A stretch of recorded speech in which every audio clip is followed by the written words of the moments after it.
speak today to the unfolding situation in Afghanistan, the developments that have taken place in the last week, and the steps we're taking to address the rapidly evolving events. My national security team and I have been closely monitoring the situation on the ground in Afghanistan and moving quickly to execute the plans we had put in place to respond to every constituency, including and contingency, including the rapid collapse we're seeing now.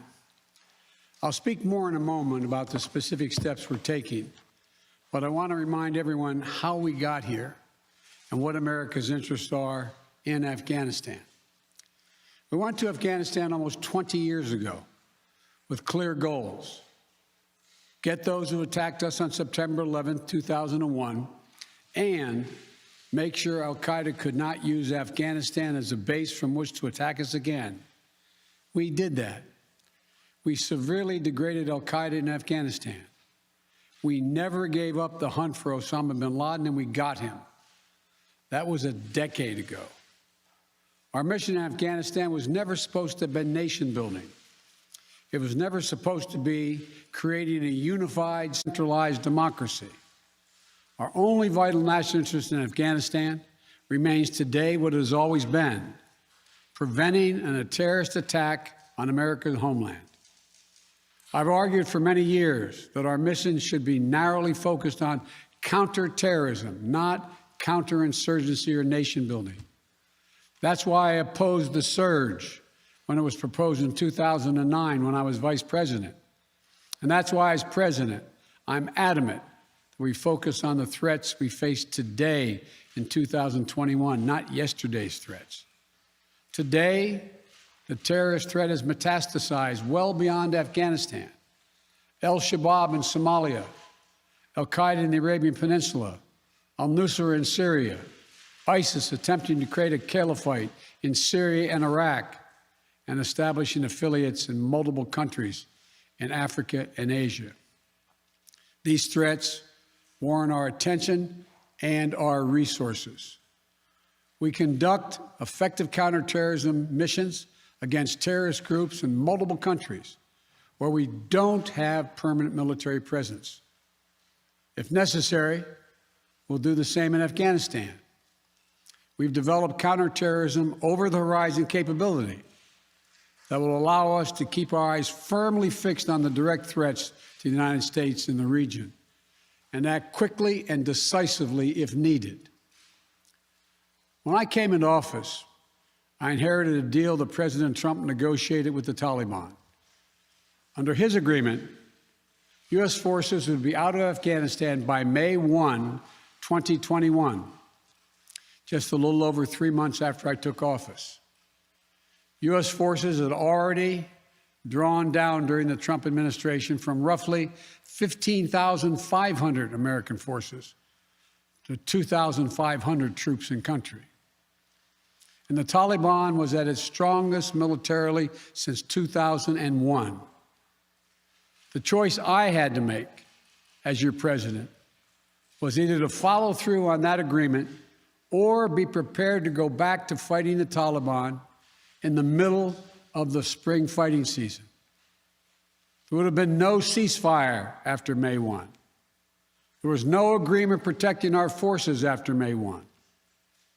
There was no status quo of stability without American casualties after May 1.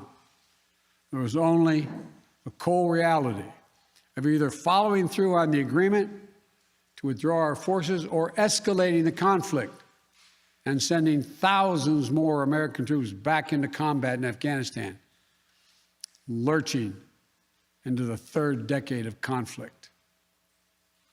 I stand squarely behind my decision. After 20 years, I've learned the hard way that there was never a good time to withdraw U.S. forces. That's why we're still there. We were clear-eyed about the risks. We planned for every contingency, but I always promised the American people that I would be straight with you. The truth is, this did unfold more quickly than we had anticipated. So what's happened? Afghanistan political leaders gave up and fled the country. The Afghan military collapsed, sometime without trying to fight. If anything, the developments of the past week reinforced that ending U.S. military involvement in Afghanistan now was the right decision. American troops cannot and should not be fighting in a war and dying in a war that Afghan forces are not willing to fight for themselves. We spent over $1 trillion. We trained and equipped an Afghan military force with some 300,000 strong, incredibly well equipped, a force larger in size than the militaries of many of our NATO allies. We gave them every tool they could need. We paid their salaries, provided for the maintenance of their Air Force, something the Taliban doesn't have. Taliban does not have an Air Force. We provided close air support. We gave them every chance to determine their own future. What we could not provide them was the will to fight for that future. There's some very brave and capable Afghan special forces units and soldiers. But if Afghanistan is unable to mount any real resistance to the Taliban now, there is no chance that 1 year, 1 more year, 5 more years, or 20 more years of U.S. military boots on the ground would have made any difference. Here's what I believe to my core. It is wrong to order American troops to step up when Afghanistan's own armed forces would not. The political leaders of Afghanistan were unable to come together for the good of their people, unable to negotiate for the future of their country when the chips were down. They would never have done so while U.S. troops remained in Afghanistan, bearing the brunt of the fighting for them. And our true strategic competitors, China and Russia, would love nothing more than the United States to continue to funnel billions of dollars in resources and attention into stabilizing Afghanistan indefinitely. When I hosted President Ghani and Chairman Abdullah at the White House in June, and again when I spoke by phone to Ghani in July, we had very frank conversations.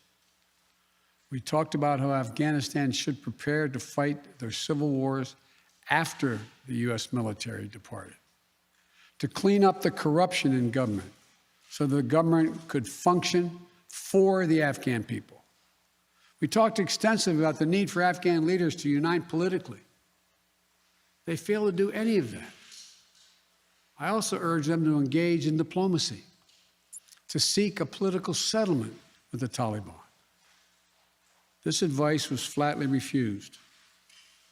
Mr. Ghani insisted the Afghan forces would fight, but obviously he was wrong. So I'm left again to ask of those who argue that we should stay, how many more generations of America's daughters and sons would you have me send to fight Afghanistan's civil war when Afghan troops will not? How many more lives, American lives, is it worth? How many endless rows of headstones at Arlington National Cemetery? I'm clear on my answer. I will not repeat the mistakes we've made in the past. Mistake of staying and fighting indefinitely in a conflict that is not in the national interest of the United States, of doubling down on a civil war in a foreign country, of attempting to remake a country through the endless military deployments of U.S. forces. Those are the mistakes we cannot continue to repeat because we have significant vital interest in the world that we cannot afford to ignore. I also want to acknowledge how painful this is to so many of us. The scenes we're seeing in Afghanistan, they're gut-wrenching, particularly for our veterans, our diplomats, humanitarian workers, for anyone who has spent time on the ground working to support the Afghan people, for those who have lost loved ones in Afghanistan, and for Americans who have fought and served in the country serve our country in Afghanistan. This is deeply, deeply personal. It is for me as well. I've worked on these issues as long as anyone. I've been throughout Afghanistan during this war, while the war was going on, from Kabul to Kandahar to the Kunar Valley. I've traveled there on 4 different occasions. I met with the people. I've spoken to the leaders. I spent time with our troops. And I came to understand firsthand what was and was not possible in Afghanistan. So now we're focused on what is possible. We will continue to support the Afghan people. We will lead with our diplomacy, our international influence, and our humanitarian aid. We'll continue to push for regional diplomacy and engagement to prevent violence and instability. We'll continue to speak out for the basic rights of the Afghan people, of women and girls, just as we speak out all over the world. I've been clear, the human rights must be the center of our foreign policy, not the periphery. But the way to do it is not through endless military deployments. It's with our diplomacy, our economic tools, and rallying the world to join us. Now, let me lay out the current mission in Afghanistan. I was asked to authorize, and I did, 6,000 U.S. troops to deploy to Afghanistan for the purpose of assisting in the departure of U.S. and allied civilian personnel from Afghanistan, and to evacuate our Afghan allies and vulnerable Afghans to safety outside of Afghanistan. Our troops are working to secure the airfield and to ensure continued operation of both the civilian and military flights. We're taking over air traffic control. We have safely shut down our embassy and transferred our diplomats.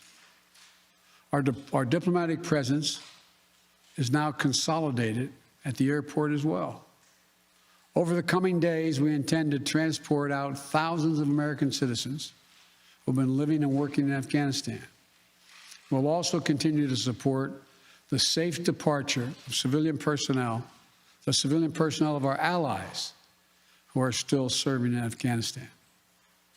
Operation Allies Refugee, which I announced back in July, has already moved 2,000 Afghans who are eligible for special immigration visas and their families to the United States. In the coming days, the U.S. military will provide assistance to move more SIV-eligible Afghans and their families out of Afghanistan. We're also expanding refugee access to cover other vulnerable Afghans who worked for our embassy. U.S. non-governmental agencies or U.S. non-governmental organizations and Afghans who otherwise are at great risk, and U.S. news agencies. I know there are concerns about why we did not begin evacuating Afghans civilians sooner. Part of the answer is some of the Afghans did not want to leave earlier, still hopeful for their country.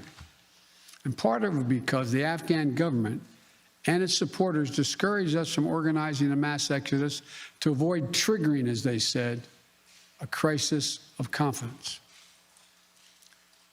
American troops are performing this mission as professionally and as effectively as they always do, but it is not without risks. As we carry out this departure, we have made it clear to the Taliban, if they attack our personnel or disrupt our operation, the U.S. presence will be swift and the response will be swift and forceful. We will defend our people with devastating force if necessary. Our current military mission will be short in time, limited in scope, and focused in its objectives. Get our people and our allies as safely as quickly as possible. And once we have completed this mission, we will conclude our military withdrawal. We will end America's longest war after 20 long years of bloodshed. The events we're seeing now are sadly proof that no amount of military force would ever deliver a stable, united, secure Afghanistan, as known in history as the graveyard of empires. What's happening now could just as easily happen 5 years ago or 15 years in the future. We have to be honest. Our mission in Afghanistan is taking many missteps, made many missteps over the past 2 decades. I'm now the 4th American president to preside over war in Afghanistan, 2 Democrats and 2 Republicans. I will not pass this responsibility on to a 5th president.